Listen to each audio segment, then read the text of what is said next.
Hi! In front of me is Nokia 225 4G, and today I would like to show you how you can add screen lock on this device. First of all, you need to access menu.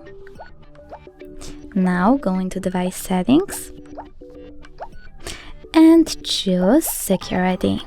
After that, go into Keyguard and click on security code. Then you need to enter it, choose OK, and repeat it. After that, go back, and now when I turn off my screen and turn it back on, I can see that security code is now required. Thanks so much for watching. If you enjoyed this video, leave a like, comment and subscribe. Bye!